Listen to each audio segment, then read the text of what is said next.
చిన్నశంకరంపేట మండల కేంద్రంలోని గాంధీనగర్ కాలనీలో 3 రోజులుగా నీరు రావడం లేదని మహిళలు ఖాళీ బిందెలతో రోడ్డెక్కి రోడ్డుపై బైఠాయించారు. సుమారు గంట పాటు రోడ్డుపై బైఠాయించి రాస్తారోకో ధర్నా నిర్వహించడంతో భారీగా వాహనాలు నిలిచిపోయాయి.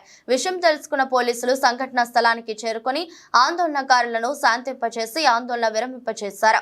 అనంతరం మహిళలు మాట్లాడుతూ 3 రోజులుగా నీరు రాక ఇబ్బంది పడుతున్నామని, ఎవరికి ఎన్నిసార్లు చెప్పినా పట్టించుకోవడం లేదని వారు ఆగ్రహం వ్యక్తం చేశారు.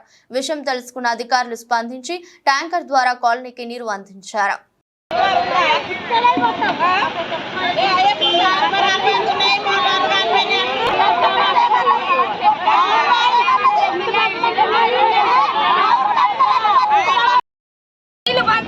శివరాత్రి నుంచి నేను సరిగా ఇడిస్తలేడు.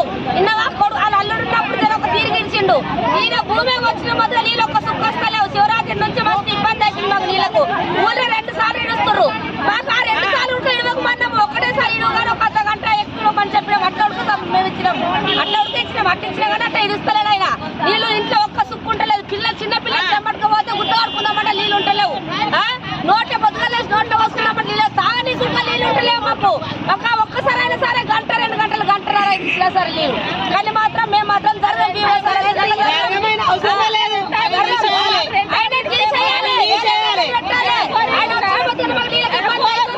ఆయన సరిగా నీళ్ళు ఇస్తలేడు. వేరే టైం పెట్టాలి మాకు.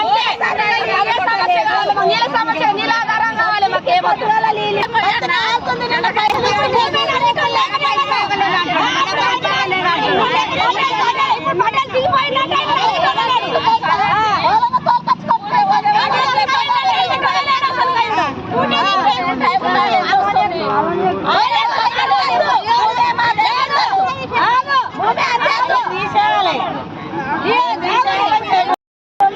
నీళ్ళు ఇడుస్తున్నారు. మాకు ఒక్క పూట దిక్కులేము. ఇప్పటికీ శివరాత్రి నుంచి ఇప్పటిదాకా ఒక్క సుక్క నీళ్ళు లేవు.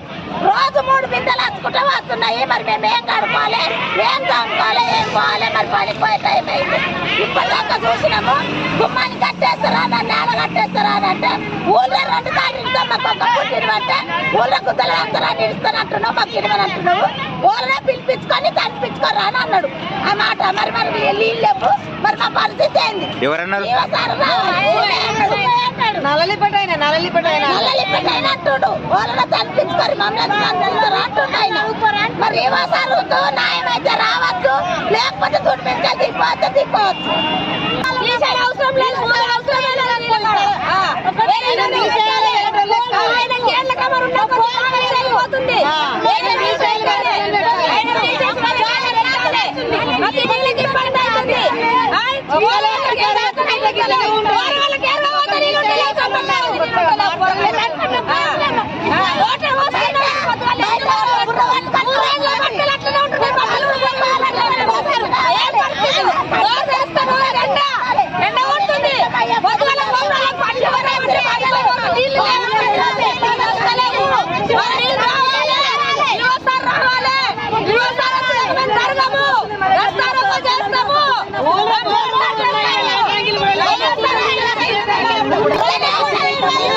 ఒకరు మాట్లాడరు గాయ ఏమంటారు.